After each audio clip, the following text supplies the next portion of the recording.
The curls are curling. Thank you so much. I've been using the bounce curl brush a little bit. I don't love it for everything, but I do love how the ends curl nicer with it. But I Mhm. feel like I constantly have to zhuzh in order to keep volume going. So you'll see me zhuzhing. That's okay, I get it. How have you been? Um, I've been okay. Obviously, I have no voice, so that's hilarious for me. Have you been Um, sick? I got sick trying to think, I got sick like a month ago, and it was all gone, and then what happens with me sometimes when I get, like, sinuses is that, like, it doesn't clear out of my system all the way, and so then I'm stuck with like, it'll take my whole voice away for, like, a month until whatever is stuck in my system clears out. Oh my gosh, that sounds terrible. Are you able to take anything for it or like teas or anything? I know you love I've teas. been drinking so much tea, literally all the time. My chamomile tea is like sick of me. It's like, girl, I cannot fix all your problems. Okay. I just launch chamomile tea at all of my issues in the evenings. I've been doing blood orange tea because the taste is so nice lately and Mhm. have really enjoyed that one. That's been a nice change. That's exciting. Oh, wait, I wanted to show you. This is my prototype. Don't judge it by the quality of it. But I'm prototyping T-shirts right now, so it says Certified Man Hater University. That's hilarious. And I love that it's like right during suffragette era, 1920. Yeah. No, I was talking about it to someone because I was like, everybody calls me a man hater all the time. And I'm like, I don't, the funny thing is my mom and my dad were like, we know you don't really hate men. I was like, they're like, we know you love men. I was like, thank you. I'm just holding men accountable for the shit that they're doing. I would love to hear more about what has made you get this sort of reputation of being a man hater because I would love to explore these topics. As you know, recently I go for it. I've always been a person to call out negative male behavior. And even when I was like, I'm talking 24, 25, I started, commenting on things, Chris Brown and other situations. And everybody was like, ugh, you just hate men. You such this, and that. And I was like, no, I'm just holding these accountable. And I even had like male friends come to me. It was like, yeah, no one wants to date you because you just seem like a man hater. And I'm like, how do you think that me calling out negative behavior in men has makes me a man hater? Like, wouldn't that make me a man lover more than anyone else? Because what I'm doing is like holding them accountable. You only hold people accountable that you love. And I would talk about domestic abuse. Like, this is the crazy part. I wasn't just sitting there like, fuck men, fuck men, fuck men. I was talking about domestic abuse, how men, contribute to that, how men contribute to the patriarchy, how men contribute to keeping women down. I think there was one point in time where my mom got an award and she got an award for, sorry, I have so many bracelets on and I'm about to like have a freak out because it's overwhelming me. She got an award for like a black woman in tech. And I went to get her like to get this award. We were at a conference, like a someone speaking, and he was saying how black men need to do better at uplifting black women into these positions, into these C-suites, into tech, into things that they've been keeping them out of. And then when I'll say that again, oh, you're a man hater. And it was people just like, They confuse I'm not accountability. going to say that I'm not harsh. Yeah. Yeah. I'm not going to say I'm not harsh on men. I'm harsh on men because you guys are also harsh on us, you know? I Like, think, yeah. there's so much people think that like, oh, I am more harsh on myself and on women's behavior than I am on men and men's behavior. I just call out men's behavior more because it affects me. It affects the women that I know. I grew up in an abusive household. I've seen abuse. I've had a liar and a cheater as a boyfriend for 8 years of my life. Like, I'm literally just calling out what is out there, what has information, and people don't like that. I think what's most tough about this is that people label us man haters, but in reality, we are calling out that we are unable to safely love men. I am a lover girl at heart. I would love to Mhm. feel safe engaging in romantic relationships around me without feeling like I'm constantly at risk for being swindled, scammed. I feel like my life started out different. I started off a lover girl, and the women who were around me, like my aunts, my cousins, my mothers — I have two mothers — my grandmother who helped raise me, and my biological mom. And they were constantly warning me of the tactics of men. And as a child, Mhm. as a growing girl, I thought maybe these women just haven't experienced good men before. I could see the gentlemen in my family were good fathers, good uncles, but they were not good romantic partners. So when men feel so attacked by women calling out these things, it makes me feel like, do you not understand that how you rise to meet the world looks different when it comes to you treating women in romantic relationships? What is so difficult about that to receive for us to say, hey, you are inadequate partners to us? We are being forced to date our only natural predators, and that's exactly what it feels like. Don't you guys wanna change that? That's the part that The problem baffles is that me. they don't, and they don't see it because what you're right is that a lot of people, like, I've had this conversation with a Hispanic male, and he was like, I have these black friends and they're awesome, so don't say that you won't date black men and blah blah blah. And I was like, how your friend shows up for you is not how your friend shows up for women. How your friend makes you think that they show up for women is not actually how they are showing up for women. And all of these things that men say, so let's be clear, because I don't want to put blame on other people. What happens is that these men, they know what to say to their friends because they want to keep their friends, right? And the same with women. Women know what to say to their friends. Women are known for lying and hiding pieces of ourselves so that we can remain friends with other people. Men know what to say to their friends, that they don't flash these red flags, you know what I mean? These warning signs. And then you know your friend as your friend. And this happened to me with my relationship with the liar and cheater. They knew him as his friend, and they knew his heart as a friend. And so when things would happen, they were like, no, Jay wouldn't do that. No, he would never. Or, if he did, you guys just need to work through it. Like, it was, and I don't blame anybody in that situation. They just didn't understand that the way he showed up for them was different than the way that he showed up for me. And they didn't have to deal with him romantically. They didn't have to deal with him with the promises to, love me, to protect me, whatever you believe you should have in a relationship. They don't have to have those promises from them. So the way that they show up for them is differently. Your boy just shows up for you to go hang out and shoot the shit and play video games and drink. You know what I mean? When men don't have the emotional intelligence yet to even really be good friends to other men. But other men don't have the emotional intelligence to recognize that. And then the hardest part is that men see the actions of other men in themselves and they internalize that, which is weird for them because they don't like to do that. So then they go, oh, well, he's not that bad. And they start to excuse his behavior. I don't know if you caught up with the Taylor Frankie Paul situation. But I've been having, even before all of this came out, I was having a conversation that never made it to podcast because as I podcasted, all the things got canceled. Um, about the conversation, how Dad Talk hyped Dakota up, They how did. They Dad really Talk did. lied for him, pretended for him, attacked Taylor for him.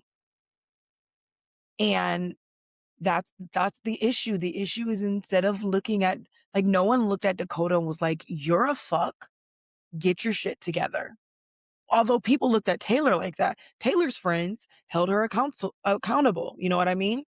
Which is common That of didn't women happen. that self-reflect, that say, "Hey, this is what I've done. This is what's happening," as my friend call out my blind spots, and women treat each other that way. Men don't necessarily admit those sorts of things to each other. They don't always see anything wrong with it because they're not on the receiving end of those things. And because in their social circles, it is seen as very normal to do and say things in order to acquire whatever it is they're looking to acquire. Whether it's sex, Mhm. whether it's a title, whether it's exclusivity from a girl that they like and they just don't want her to mess with anyone else. They only see things in goals. And granted, not all men are like this, but when you're sitting here watching these type of men acquire so much and swindle so much and get away with so much, I'm sure to a degree it becomes inspiring. And after you see women who fall for it, good women, smart women, Mhm. nice women, or women who are now psychologically damaged enough to where they're engaged in this push and pull that is psychologically damning, right? You're going to keep going back a few more times. Other men Mhm. see this and think, well, this works. And look at the girl he's got and how he's managed to bamboozle her. Maybe I need to stop being such a nice guy. I am consistently baffled with how men don't set that baseline for each other of like, hey, you're kind of being a piece of shit. As long as you know that. If you're being a knowing piece of shit, hey, that's up to you. But women, But, we like, will you most are. yes, you are. If you continue, I'll support you. But I'm going to say this once and I'm going to tell you, you're being XYZ. This is how it's going to, these are the outcomes you're going to get. And you need to be prepared Mhm. for this onslaught that comes after. But as your friend, I will be here for you. I will love you. And women have established that safety with each other. I actually think Mhm. men would greatly benefit from having more close friendships with other women so that they are able to learn about themselves in community and not just in the intimate relationships they're in. Your girlfriend is not your profesora that is supposed to teach you how to cope, how to grow, how to challenge yourself. This is something you should be seeking in your business relationships, in your friendships, and a muscle you should be flexing outside of your romantic relationship in our late 30s, in our 40s, this is not something that a partner should be having to fix. I am absolutely taken aback by how the dating in my 20s versus 30s hasn't changed, even though the men have. Their education levels have changed, their ages have changed, like assets have changed, like the amount of life they've gone through, the trauma that they've gone through has changed. And still, there is such a lack of emotional intelligence that it has me wondering, am I looking in the wrong places? Which I don't think I am because all of the smart, nice, kind, beautiful women that I talk to are experiencing the same things. Or is it that the manosphere has taken a greater hold of older men or men in our age range than we realize? I'm confused. Yeah. Um, I just saw a TikTok and they said that there was a study done. And what it said is that men are perfect partners for other men and they are no longer perfect partners for women. The qualifications, the education, the skill level, everything that they have to offer is meeting at the level of other men and it's not meeting at the level of other women. And we talk about this and this is by men's own volition, right? That they have an ego issue. And that ego issue leads them to be very destructive, especially when they find a beautiful woman who can take care of herself, who can make for herself, who can create for herself. They feel so threatened by that. They're attracted to it, but what they want to do after it is destroy it. And even like Drake says, why do I want an independent woman to feel like she needs me? Why do you? Why do you want to take a woman and then transform her into what you think that she should be instead of accepting the beautiful woman that you have in front of you? And women are victims of that too. Women Right. do that as well, but we do it at a lower, like we're not doing it at someone who's our higher. We're not looking at someone who's like our superior and trying to bring them down. We're looking at someone who's our inferior and trying to bring them up. And that's our issue. And the thing is that women are stopping that. They're not looking for a man with potential. They're looking for the man. Mhm. I had like a friend once tell me like, yeah, you have to mold and create the man that you want. And I was like, if that is what I have to do to get a man, just keep It me sounds like a single. son. It sounds like I a don't want to son. I'm not having kids. I have zero plans on having kids. Everybody's gonna have no, no. If I have medical reasons why I'm not having kids, so fuck off. Second of all, whatever I'm gonna do with my life, my body is my business. But if I'm not raising a son that came out of my hoo ha or that I paid money to adopt because adoption costs money, that I paid money to adopt for or whatever I inherited. If I'm not doing that, I'm not raising nobody's son. I'm not raising nobody else's son. Not a grown ass man. No, and the whole point is, like, I would love to grow alongside a gentleman and help him as he, stumbles across rocks, and that he helps me grow in certain scenarios I've never faced before. But to your point, what I have experienced more is these men who see me, they like me, they adore me, they have me on this pedestal, and then throughout the relationship, there is this sort of attempt at breaking me down to Mhm. make me feel like I should be codependent, to make me feel like, well, maybe I'm too big for my britches. Maybe I think a little too highly of myself. When in reality, a woman should think highly of herself because we have to survive in a landscape that's consistently trying to come for our rights, our Mhm. that is constantly attacking our soft skills, that is constantly treating us unfairly in the boardroom and in other sectors. I need to think highly of myself and empower myself in order to survive the spaces that I will walk into alone, right? And it's like, I also don't know or understand a love that doesn't build up. And I don't want to put that on my femininity, but the women that I know also love that way. It's not envious, it's not jealous, it's always honest, authentic, and sort of rooting for you. Whereas the male kind of love feels like I want you to grow, but don't get too big to where it might threaten your exclusivity to me. Don't get too big to Mhm. where you'll attract too many other eyes from other males that I don't want looking at you. Don't represent yourself that way because I don't want my wife to be seen that way. I don't mind me looking at other women that way. I actually enjoy it. But you, Mhm. not you. And that's the sort Yeah. of possession that men cite as like, well, if I'm this alpha male and I'm this, and it's like, you need to have a sense of security within yourself to also be with a secure woman. And I don't think men grasp that idea either. Like, you have to like yourself. You have to be secure within Mhm. yourself. You have to have your own hobbies. You have to have your own virtues and morals that you stand in. And you have to have the comfort of allowing someone else to shine as they so please. And then choosing in truth and allowing that Mhm. person to choose in truth if you would like to move alongside each other or not. Or say, hey, Yes. maybe we're not forever, but I like you. I think you're cute. Like, let's have a We could be casual right now. relationship. Let's have a fling. Yes, like, let's have right now. And that brings me to my next topic of casual relationships and why it's so difficult for men to just say, "Hey, you're not wifey. I would love to just engage in a casual relationship with you. Let's go out to dinner. Let's have sex." But typically, that requires men to be safe, right? Using condoms, getting tested Mhm. frequently, being honest with the other person about, your status, things like that, to make sure that both people are safe. And it also requires you respecting women. And I think that's the toughest part. You're laying next to a whole nother entity, a whole nother spirit, a whole nother meat suit. You have to have some sense of respect for the other person to care enough about what happens to them in the next 2, 3 days. Did she get an infection? Does she have to take a Plan B pill? Does she need money for any of that? You have to have a sense of respect or care. Again, you have to be a gentleman to take responsibility for what a casual relationship entails. It's not a full on relationship, but yeah, you do have to get tested, wear condoms, and be honest and respect the other person enough to say, hey, if she laid her head down next to me and now she has to take a Plan B pill, then maybe I'm gonna, send her some dinner, rub her stomach. Like those Give simple her something. gestures, anything. And it just seems that for men, no, they would rather like create an elaborate lie, deceive perpetually, make the girl feel like she's gonna be a wife and have kids, and instead of just letting it be what it is. And I don't understand the immaturity of that.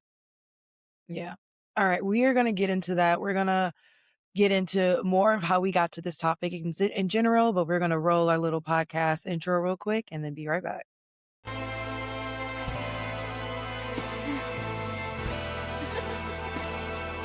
I'm dead.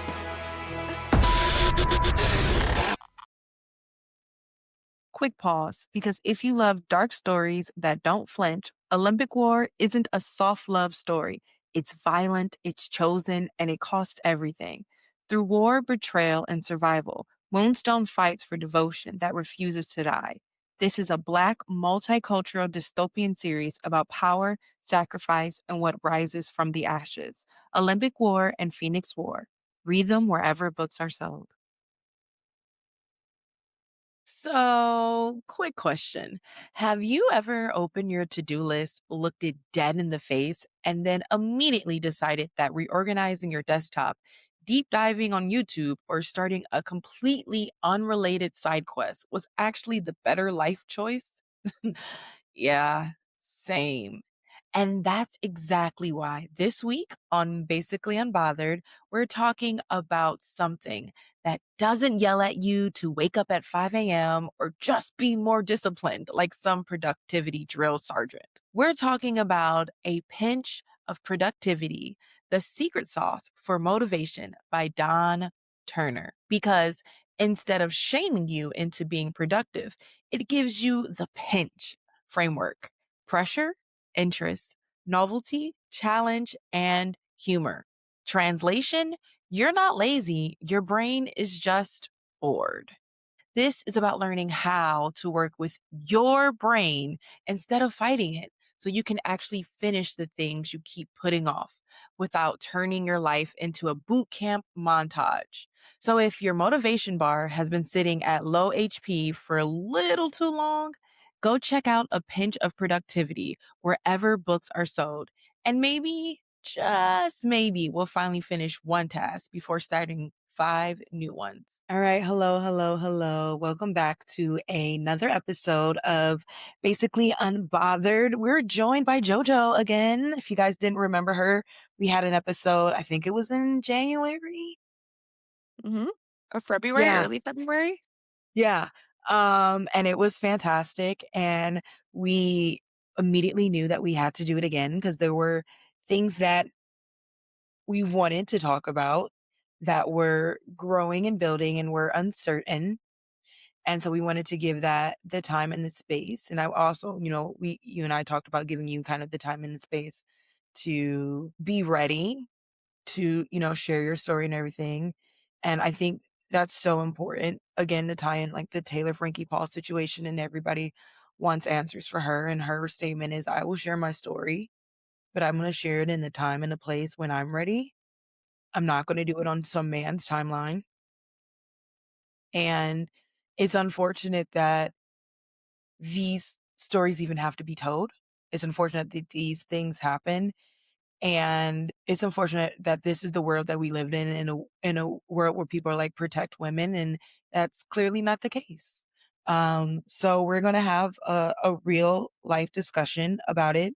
You and I both kind of share a really terrible situation that we kind of have in common. But I am going to give the floor to you, introduce yourself, let you kind of say whatever. Also, I don't know if you guys noticed, she's definitely giving Selena vibes. And I'm not talking like Selena Gomez. I mean, Selena, the queen, Selena. Anything for Selena, Selena. That is the best compliment No, I'm going to ever. go Stop home and it. listen to my Selena vinyl now. Beady beady bum bum. I love it. Best compliment ever. I mean, it's the truth. It's all honesty. That's so sweet. So yeah, I've been going through a tough time for sure. I was recently in a relationship, knew this man for 2 years. We officially dated a little over a year. I was very much in love with him. I still kind of am. I'm healing through that part. For whatever reason, your heart catches up to your mind a little later, so I have to give her a little time. I'm okay with that. But we had plans. We had plans to get married, to move in together, to have kids. We were actively planning for our move in and having conversations. I had met his family, he had met mine, I had met his friends, he had met mine, his classmates, all of that stuff. And after a wonderful road trip together that we spent a full week together and just planning life, um, I found out that he was cheating on me, but not with just like one person. This was a situation where I uncovered that I overlapped with 5 plus women. I'm not gonna get into the official number just because it's a lot. 5 plus women that Yeah. overlapped, and women that also shared deep relationships with him, that also felt that they had a future together, that also thought that they were gonna have kids and, be married. Many of them didn't meet his family and that sort of thing, but they had these exclusive arrangements, and the craziest part is that in connecting with these women, it wasn't a scenario that you would have when you were younger of like, oh, that boy is mine type thing. Like, oh, that's your man, that's mine. No, none of that. These women are all professionals. They're older. They are smart. They're sweet. And they were all very much surprised that this is the man that they had been dealing with. None of us ever suspected any caliber of what was going on. We were all receiving kind of like the same text messages, the same daily updates, just copy pasted things to make sure we were all engaged all throughout. But we each had our own relationships with him. And frankly, it has been a whiplash for me of really understanding who I've been spending my time with and who I've been getting to know, who I've poured my heart out to, because obviously in a relationship, you share all the most vulnerable stuff. Anyway, all of that to say that now I'm kind of stuck in a space where I feel for these women. I feel protective over them because a lot of their hearts are broken as well. Many of us are doubting our reality because now we understand that, like, what this person said, like the I love yous, the I miss yous, like, we don't really know where reality and this facade meet. And so even after any breakup, you kind of want like a closure conversation. You want to understand what just happened. You want to hash it out and put things, in the books. But in this scenario, I can't trust that I'll get the truth because we were dealing with someone who is able to lie effortlessly in order to get what he wants. And more than anything, I wish him healing. I hope he goes to therapy in like the most profound and deep way, because otherwise he's going to keep hurting other women and mainly himself. And I say this because the women that I encountered and me, we're all going to be okay. We're all going to heal. We're going to be able to move past this because we get to keep our heart, our integrity, our zest for life. But any other woman that he encounters, he's going to hurt and traumatize in this way again. So, yeah. So isn't it, first of all, it's, I completely understand. I had my own situation where I learned about many women, and my situation lasted a lot longer because I was younger. Um, and it was the opposite. We were all fighting against each other every time something new came out. But one of the hardest things, and one of the things that for me kept pulling me back in, is I am a person that needs closure. Like I feel so incomplete without it. And everybody gets so frustrated with me, like, why do you need closure? Why do you need closure? And I was like, I'm there now. So I'm yeah. like you. I'm there now. And I can tell you that no amount of closure has ever amounted to what I thought it would be. And it usually, for me, not for everybody, but for me, it usually like sucked me back in, because the closure I thought that I was wanting turned around to, but I really love you. And I really wanted to do this for you and everything like that. And there was, never a moment where I got real honesty. And it's interesting because the person that I was with, I always tell him happy birthday on his birthday because I wish him the best. I think that, what we were talking about before we ran the opening was that men could be good friends and good parents and good children, but not good partners, because we teach them how to be those things, but we don't teach them how to be a good partner. We don't care if they're good partners. We just care if they're good in other aspects of life, especially in being successful and making money. So I really believe that he was a good person. He was just a terrible fucking partner, and he had a lot of unhealed things. But I recently found that either he deleted his Instagram or he blocked me from Instagram, which is quite interesting to me. Obviously, probably because I have this podcast and I, talk about my lying, cheating ex. And, it's frustrating because we had a meetup years later, when my mom got diagnosed with cancer and he flew out. Because to me, we have to be separate for my safety, like my emotional safety. But like, you're always someone I'm going to care about. We were together from the time I was 15 to the right before I turned 24. And so like, that's a significant part of like your young life.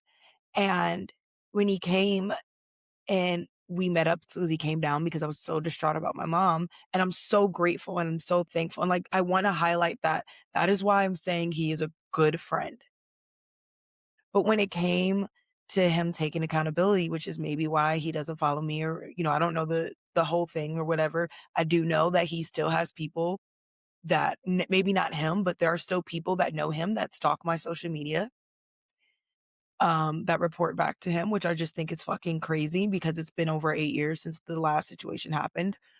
Um, but even when it came to take accountability, he would say things like, well, we weren't really together. We were on a break, or you never called it us together. And I was like, if you knew that I was being exclusive to you and you were supposed to be exclusive to me, regardless what title we had on it, there was already an exclusivity going on there.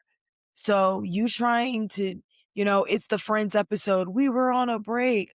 You trying to like define what it was so that you can minimize what you did to me.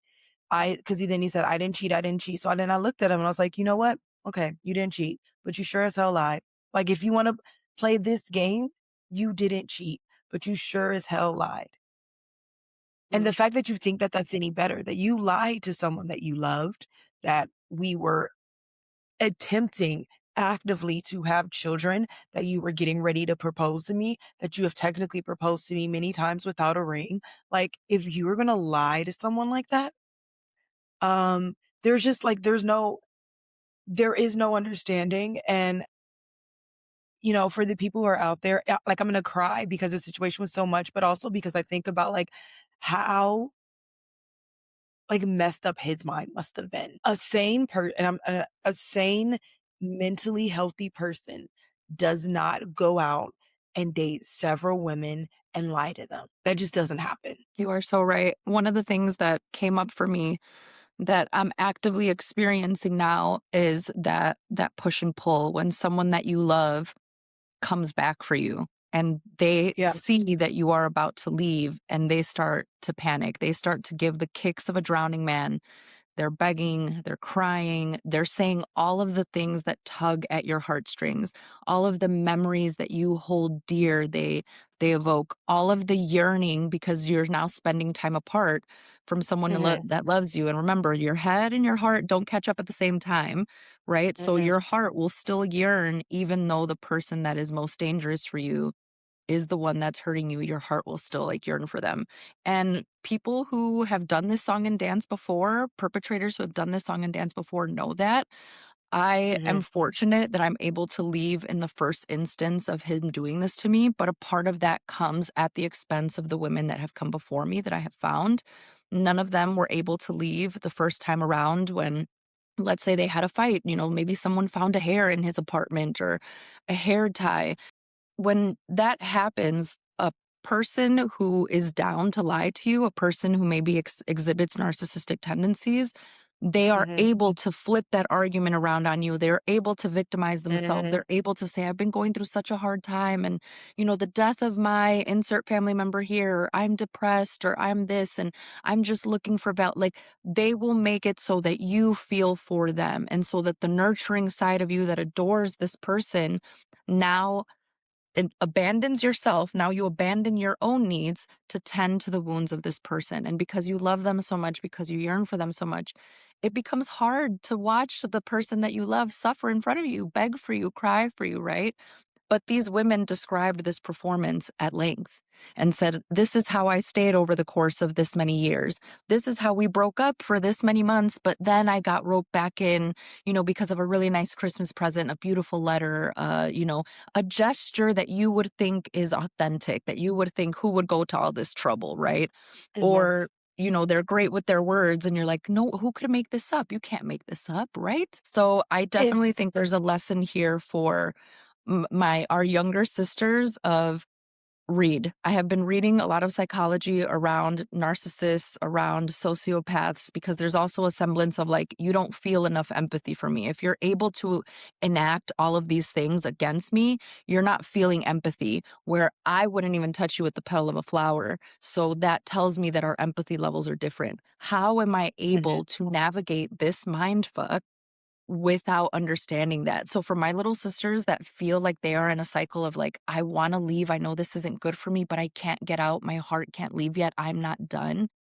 Start to look at objective metrics and facts. Read psychology.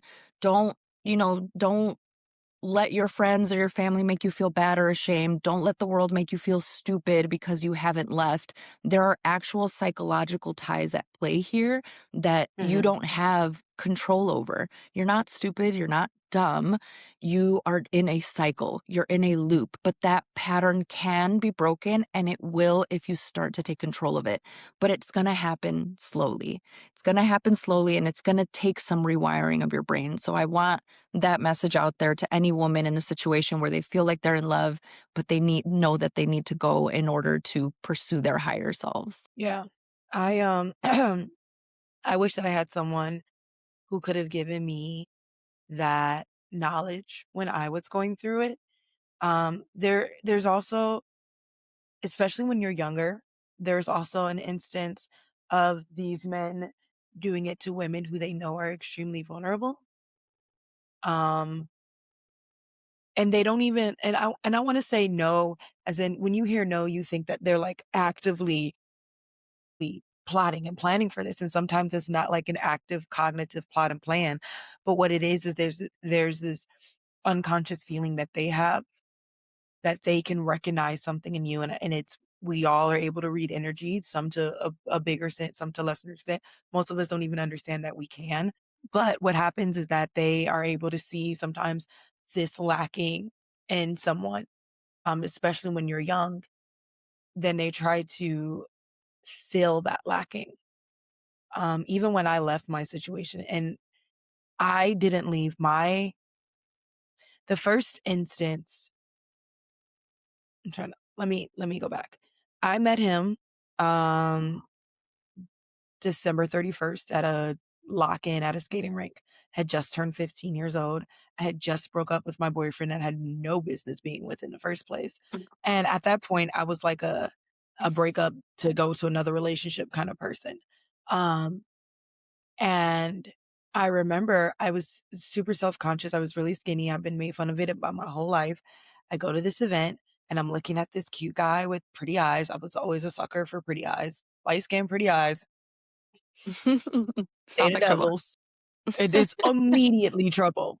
And I remember I took off my jacket and I had this cute little blue halter top thing. And Mhm. I got a reaction that I've never gotten in my life before. And I like stunned the men around me. It's never happened to me before in my life. And it hasn't happened to me ever since, honestly. Um, and I remember that. And I remember, for the first time, this really attractive guy was really into me and my friends weren't around and it was just me. Mhm. And I think that that was the first instance whether, he also had his own insecurities. And I think he probably felt the same about me. But I think that was the first instance where that was my first sign of weakness. I was cuddled up with this man the same day that I met him because there was this attention, this affection, this power that I seemed to exude over him or over them that made um that made me feel different than I have felt in a really long time in any relationship that I had had before. And a lot of my relationships before, I knew I was settling Mhm. because I wasn't pretty. And I don't want to say I wasn't pretty as in I'm not attractive. I want to Mhm. say I think that pretty is subjective. Very. And what pretty is and what pretty isn't is also based off of, sorry, The male where you gaze. live and where you exist, Mhm. And the male right? They, gaze. like how they Mhm. say, yeah, it's 100, it's male based, but it's also male based. Like what's attractive in Minnesota isn't attractive in New York, right? Um, And that's also culturally. What's attractive for a Caucasian isn't attractive for a Latina or isn't attractive for a Black person. Like there's different, what is attractive is different.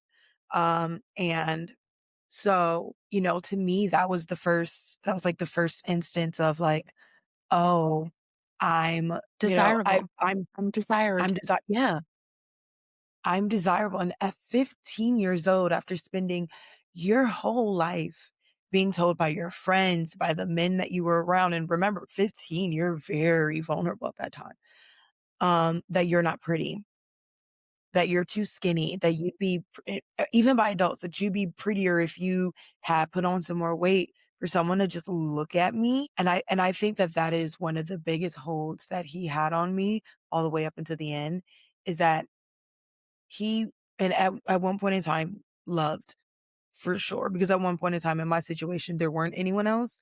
He loved me for me when I didn't love me. And that's how I think they end up getting Mm. women, specifically women that continue to come back. Yeah. I think and I that resonates so much with me in terms of like the stories of my youth too and the type of relationships that I had. I think what's Mhm. different about this one that's so jarring to me is that I feel like I've had a series of boyfriends in my 20s and 30s that were men I respected. Maybe we weren't compatible for marriage long term, but these were good men who were kind, who were educated, who were trying. I've had decent experiences. I have also had the experiences with the ones that are constantly leeching off of you, whether that's energy or access or money, or the ones that want to lock you down, but they're kind of jealous of you and they don't want you to, be seen by anyone else. I've had those problematic relationships. I genuinely thought that I was up on game enough for this never to have happened to me. I genuinely thought that I was more streetwise, that I was more experienced with men and with dating. I've grown up with guy friends my entire life. I have the same group of guy friends that I had since kindergarten. So I've been very privy to how men speak about women that they date, to how they treat women that they love versus the ones that, they want to have fun with. And I really thought let's just say that I really thought one of the things that happened to me in this relationship that I didn't realize was happening to me was the consistent pushing of boundaries. And I want to call this out for my little sisters too, because I didn't see it. And if I'm 38 and at this big ass age and, having dated all these good men, I didn't see that shit, then that means maybe you're not seeing it too. But there Mhm. were many times around different topics that I expressed a boundary. Like, "Hey, I actually don't wanna do XYZ. I would do that in a relationship with my husband, but that's something that, like, is for later on. Like, I need someone to sign some paperwork in order for me to, do XYZ." And I would lay those boundaries down, and in time, he would push those boundaries subtly, but in a way that Mhm. made me feel like, "Didn't I say no?" Like, And it's wasn't like, I wasn't yeah. I clear? But because the pushing of the boundaries exists in a space of a ton of doting and cooking me breakfast and taking me everywhere and compliments and all of this beautiful stuff, right? Like again, a mirage, like this just painting this beautiful picture of how much you love me, how much you care about me, how special I am to you, and then these grand gestures. So whenever that boundary pushing happens, it's kind of like Mhm. confusing, but you also feel more adept to like letting them push the boundary. And it's like, well, I guess they're not doing what I said I wouldn't do. It's just one little step towards. It doesn't feel good to you, but you allow it, you continue it, you bypass it. Maybe you mention it again, but then as you keep going 2 months later, a boundary is pushed again. So I feel like those are the Mhm. instances where I really want women to like, hey, perk up. Your gut instinct's going off. Listen to it. Try to put your finger on it. Hell, write it down in your notes app. Put the date that it happened and what happened. That I will also say is another piece of advice I have for my little sisters. If you are in a relationship and one day your gut instinct goes off, one day you see a red flag, one day you're just like, you know what? This made me feel a way, write it down in your notes app. Write down the date, write down where you were, and then forget about it. 2 months, maybe nothing will happen. But now that I'm in the situation that I'm in, I wish I could remember the date of every single one of those times because I can confirm for the most part now that my gut has never been wrong and never deserved to be ignored. It's just that these things were happening so subtly that in the moment I couldn't notice. Like I couldn't prove it in a courtroom beyond reasonable doubt. I could say, "Hey, Yeah. this made me feel a way." But someone who's a narcissist, someone who's a good liar, they're going to talk circles around you. And if you love them, you're going to believe them. So write it down. Take your notes and notice when those boundaries are being pushed. As we talk about, like, things that we wanna pass on to our younger self, and there's so much advice that I still wanna give and we have the time for, but I think one of the best ways is just starting where it happened. I think, there's as hard as it is to share our story, our story is the biggest weapon that we have to help other people. Um, so saying that is, and I don't want to push you and talk about anything that you're not ready to. But when did you start to know that something was wrong, or did you not know at all? I started to get some red flags that made me think there could be there could be another woman involved. But it was nothing so tangible to where I could prove it. And again, here's the thing that differentiates me at this stage of my life from before. So for Mhm. example, there was a point in time where I found a hair in his house. And in this situation, if I was 20 years old, I would have flipped the table, said, "Whose fucking hair is this?" We would have had it out. We would have done the da da da back and back and forth. And eventually it would have ended up in tears. We would have both cried. He would have begged. I would have stayed. We would have made love. And we would have moved on to the next day. And then we would have bickered about it in any argument I felt like bring it up. Like, that's why I found a hair last time. Right. Mhm. I've been in those situations before. And in my experience, what I realized is that a man you love can gaslight you out of just about anything. So knowing that, and that, mind you, that's not a conversation I had in my own mind. When I Mhm. saw it, when I found it, I knew if I bring this up, this will make him move differently and I won't be able to observe him in the way that I need to.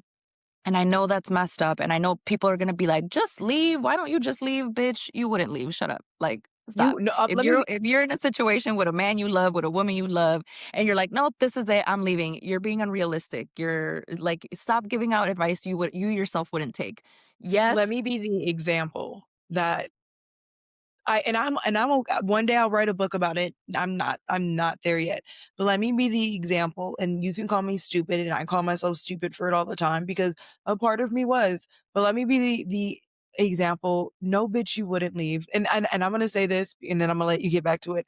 Before him, there was a guy that I was dating that I thought that I loved. It was kind of like puppy love. And the instant that I thought that he might be cheating, I walked the fuck away.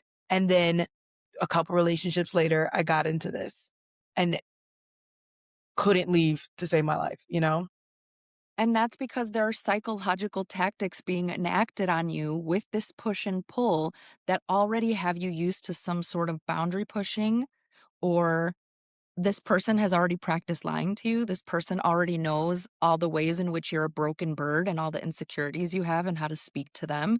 So sometimes people are Mhm. dealing with much more experienced pathological liars than what other folks realize and the people that are on the outside looking in. And granted, my message here is not to quell the people from the outside looking in. If you would leave, please continue to think that how round of applause for you. For the rest of y'all that are actually in it and that understand that you are psychologically tied to someone and you may not understand why, how, or why it's so difficult for you to be somewhere that hurts you because you think leaving is going to hurt you worse, right? So I think for me, there were some small, subtle signs, but it was nothing that I could say, this I'm going to bring up and be like, oh no, I'm cutting this off. It happened the last time. So right before I found out like that all of this was happening, I saw his phone open for 15 seconds. I saw one conversation with one woman where it became clear to me that that woman did not know he had a girlfriend. There was nothing wildly inappropriate in that Mhm. message. There was nothing crazy there. That message is what prompted me to go on a search and find a slew of women. That woman wasn't even included in this slew. A slew of women that he was future faking with and lying to, and women that were psychologically just like attached to him and kept coming back in this way, and who didn't realize who he was as a true person, as a true human being. And some of them did. Some of them got themselves out of the cycle and were like, I hate this man. Like, this man is the worst of the worst. Like, I already know this because I've been in this cycle for 5, 6 years, because that's how long it takes. Mhm. And going back to what I was saying, these women are all smart. They're professionals. They're well educated. Some of them are mothers. Like, these are the type of people that you could look at and say, this person can make sound decisions for themselves. I want people to make the tie between that and the psychological ties that occur in someone's brain when they're in love with someone that's constantly pushing their boundaries, that that love bombs them and that tells them all of the beautiful things, that lies to them and then repairs in a way that only narcissists know how to do, and how Mhm. bonded we become to that. But for me, that was the situation of like, oh, now I'm going to dig. Like, now I'm going to dig into the earth's core because I'm past the point Mhm. of like privacy, respect privacy, respect. No, like No that was return. my load the chopper, let it rain moment. And what I ended up uncovering, I would have never imagined. I thought maybe I would find, a girl that he met organically that was, so beautiful that he couldn't resist something normal. I did not expect to uncover what I uncovered. And I will Yeah. never let anyone make me feel guilty about not leaving, the time that I found a hair. Like, fuck that. No, I think that, first of all, to be clear, you can take my advice on it. You can not take my advice on it. I have not found myself in a healthy relationship. Although I know the signs and what is needed to be in a healthy relationship, I have my own issues. But to be clear, if you are in a relationship, a healthy relationship, if you find a random person's hair, that is minimal evidence, right? There's so many explanations. And when you are in a healthy relationship, your Mm-hmm. first response is always to trust. Mm-hmm. That is your first response. That is where you should go. Where you are going, where you don't trust, is a sign of an unhealthy relationship. So if you're in a relationship and you see a piece of a hair and they say, oh, fuck, I was at work, or, I drove my coworker home, your immediate response is going to be to believe that. And that is why when you find out more information, it ends up being so much more diabolical, because they know that your immediate response is going to be to believe them. Correct. And when you do that, then that's the first little lie. That's when they're like, oh, okay, great. We've hooked her. Let's Mm-hmm. start like really That's how that reeling this boundary is in. pushed. Yeah, that's how that boundary is pushed. And I think you described it perfectly. It's being pushed slowly. And this is where it becomes like younger girls, but also, women in their 30s, like we are. You could reach a place where you have the knowledge, where, like you said, you recognize game, you put up on game, and still you can be caught off guard because, and I want to be clear. I don't think there are some men who are 100% doing this knowing what they're doing.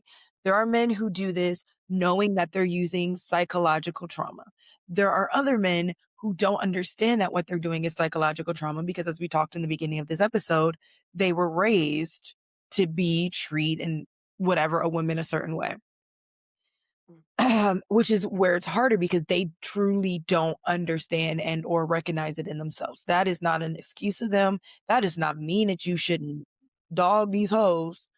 That's just the reality of the situation. But you can still find yourself in a relationship even after you've gained all the knowledge, you went through all the tests, you persevered, because you truly are not responsible for another person's actions, nor should you be responsible to detect another person's deception. I needed to Like hear that. I want to keep that very clear. I beat myself up so much and I had so many signs, and I'm an empath, and my signs were like crazy. My signs were like, I looked at a picture of my friends that I had that I worked with at the time, and they were at a Dodgers game. Cause it's when I lived in California. And I looked at this photo and was like, he's there. No indication, literally not a single indication that he was there. And I just looked at the photo and I knew. And I cannot blame myself because that's psycho. Who would look at a photo and be like, he was there? I found out later he was in fact at that game. But who would look at a photo and think that, you know what I mean? Like the truth is that we hindsight's 2020, and we're trying to punish ourselves for something that we just couldn't have known. No matter how much you want to say it, me and my brother got into a huge fight about this once, about women crossing the street on the other side when they're on the same side as a man. And he was so upset about it. And I was like, I cross the street when I'm walking on the street and a man is on the same side. I go the other way. Whether they're coming this way or they're going that way, does not matter. And he was like, well, why would you do that? And I was like, because I don't know which one of those men are going to attack me. Mm-hmm. Mm-hmm. That is the same way as in the dating sphere, unfortunately. You don't know. And you know, the men are getting clever. The men are getting better at this. As we are, as a society, are learning about psychology, so the fuck are they. Yeah, it's true. And My ex was able to therapy speak in any argument. He was able to de-escalate. He was able to center my feelings. He was able to help me regulate. It was crazy now looking back just how well versed he was in therapy speak and how docile he seemed and how caring he seemed and how he was able to dole that out to each girl when as needed, right? As needed, as she needed, not because he really cared, but because he knew, like, okay, this is what's going to keep her at bay. This is what's going to keep her calm. But yeah, keep yeah, going. no, you're right. Men weaponize therapy. Men weaponize therapy. And I'm saying this so that other people can pay attention because oh my God, there's a Sabrina Carpenter song. Hold on, I'm trying to think of what it's called. Dumb and Poetic. And it's supposedly about Shawn Mendes, which is fucking hilarious to me. But in the song, she talks about how he's so dumb and poetic and he thinks because he's in touch with his feelings and he studies all these things that he's so into himself. And really, he's just using it as a way to fucking manipulate women.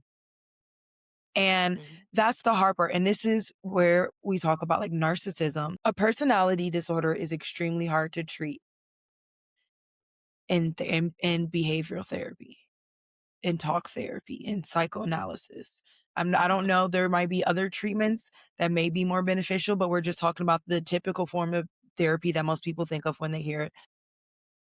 Personality disorders have a really hard time with that because personality disorders don't often recognize that there's something wrong with their personality. It's easier to recognize that there's something wrong with your behavior or your mood. It's different to recognize that there's something with the inherently of you. That being said, narcissists specifically do not do well in therapy. And oftentimes narcissists go to therapy not to get better, but to learn how to better manipulate people. And that's the scariest thought to me in general is the idea that therapy is, learning about what gaslighting is, learning about boundaries, learning about, standards, all those things. Those are things that are supposed to be meant to help us. And they are now being things that are weaponized against us. Yeah. And I will say, I feel like I don't know how smart most men are in terms of being able to use it against women. In my mind, this may be just from my own guy friends who are sane on most accounts, that it's like, who wants to spend their time like this? You want to spend your time arguing with five bitches like across time, right? Like arguing about a hair, arguing about this. To me, it's crazy that you're spending so much time learning tactics to enact on a potential victim as opposed to just liking yourself and maybe not needing to fuck other people's lives up in order for you to have a decent human experience. Like that to me is the baseline where like I can't find it. Like I can't compute, no Nintendo. What do you mean? Like I don't even want to go to therapy to hash out my own shit. You want me to go there to learn how to fuck with you? Like I can't. It makes me feel like, what twilight zone do I live in? Like what do you guys have time for? What are your goals? Like is your goal really to swindle sex out of someone, so much so that you are willing to spend your time, your resources, your mental health wearing a mask, not even being yourself, because now you have to mirror what each girl wants to see, right? It's like, how many hours a day are you spending like that? Aren't you tired? Don't you want to do anything else? And that's one of the things that I can't relate to either as women. Like I want to frolic, I want to forage, I want to nap, I want to create, I want to giggle. I want a nap. Okay. What do you mean we're enacting psychological warfare on someone that didn't bother us yesterday? Like, be fucking for real. I can't. I think that there is and I want to get back to the story in a second, but I think that there is like an inherent insecurity Yeah. inside of them. And people got real pissed at me last year when I was like, Men's Mental Health Awareness Month should not share a month with Pride. I stand by that. Y'all don't give a fuck. Now y'all want to take a month from us? No, no, no. And more importantly, y'all don't really care about your mental health. I'm going to be so fucking for real. Y'all love to say that men's mental health matters. You don't give a shit about your own mental health, because if you fucking did, you would be practicing instances of self-love. You wouldn't be going fussing to a girl about how your mental health matters. My mental health fucking matters. That's why when I leave this podcast, I'm going to go home, sip on a glass of wine. Like I said, I'm probably gonna dance to Selena now. Light all the candles in my room. On Monday, I'm gonna do my skincare. I am putting myself first. Men don't know how to actually put themselves first. They know how to be selfish. They know how to be self-concerned, but they don't know the beauty and the nuance of how putting yourself first actually puts everybody that you love first. It's something that the patriarchy takes from men early on. And that's one of the things that I feel bad, because it's like I speak out against the things men do, but deep down at the core, it's I want the healing and the best for men. And I want them to see how the patriarchy strips them from this. The patriarchy gatekeeps manhood and says, in order for you to be considered a part of the boys' club, these are the things that you have to do in order to be a part of the club. These are the things about yourself you have to abandon to be a part of the club, because they're not seen as manly. So if you are a gentleman that does know how to, self-care, that does know the things that you need in order to have your cup full, that engages in those activities of like, you know what, I like going to boxing to work out. I like hanging out with my boys at the bar and talking about this. I need to talk to to someone about my problems, but I haven't found the right person yet. Let me talk to my mom. Let me talk to my therapist. Men are dissuaded from taking those natural steps that women are able to take because they feel like they Mhm. will not belong to the boys club. And then they turn around and they see some of these alpha males sucked into the manosphere with beautiful cars, with gorgeous women that they're swindling, that they're lying to, that whose lives they're ruining, and they think, wow, I want to acquire some of those things. And to me, the lie that the patriarchy tells these men of you are not manly because you are in tune with your emotions, because you are healthy, because you don't swindle, because you don't lie, I think that in itself is the enemy. I hope men liberate themselves from the patriarchy. There are men that I can't Mhm. stand, that I wish I could slap, but there are other men that I wish I could save. Like, do you realize that you don't have to give a fuck what they think? Do you realize that nobody can tell you you're Their less of opinion a doesn't man matter. actually? Yeah, like, do you realize Mhm. that the patriarchy ain't shit without you giving it its power? You could turn around and say, Yeah. "I'm just as much of a man today as I was yesterday, whether I paint my nails, whether I go to therapy, whether I don't work 13 jobs, whether I never have a fucking Ferrari, what like whether I never have an 18 woman harem, like I'm still a man. And that's the confidence that I want for men. You do not have to prove anything to the patriarchy just to be. You do not have to be cruel to women and to romantic partners just to be a man. You don't have to lie to acquire a beautiful woman just to be a man. You can do Yeah. all of that. You can be all of that and still pursue your own fulfillment, your own joy, your own happiness. You will have to go against the grain, but what does that not make if not a man, you know? Mhm. Um, okay, to go back a little bit to your story. So you found a hair. It was whatever. Don't feel guilty about it, because people are dumb. People told me I one know. time recently, well, you shouldn't send photos. And I was like, I sent it to, anyways, people gonna judge, let them judge. Yes. So you see this text message exchange and you say, mm, hair on standing up. This isn't writing. You start digging. Um, what do you start finding out? Well, first I say nothing. I see the text message, I say nothing, I go about as if everything is normal, and I start to then strategize and plot really of what is my next game plan? Am I going to go for the phone? Am I going to go for something else?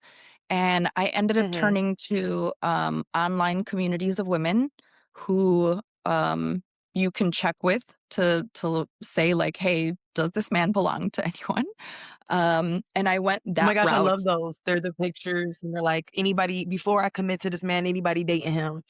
Honestly, I wish we could do that like at a town square monthly, every single month, and just say, like, hey, I bring forth this man. Does he belong to anyone before I, you know what I'm saying, like, let him take me through there? Like, anybody Mhm. claim this man? Um, but I made the active choice not to bring it up directly to him, not to say, who the fuck is this? Da, da, da," like, because I wanted to, right? I wanted to flip a table over. It took everything inside of me not to.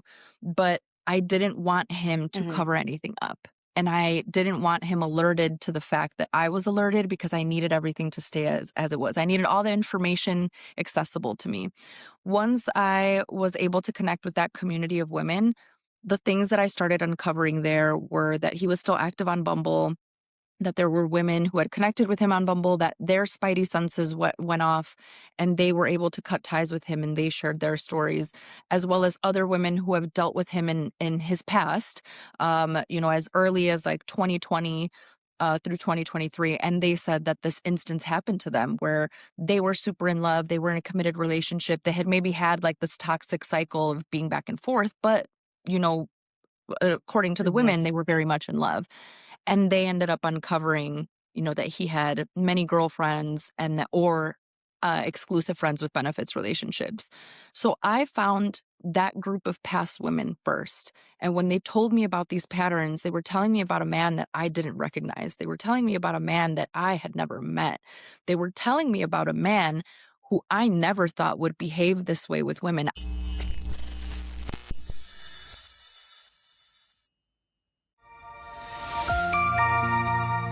Gabby Gabs podcast.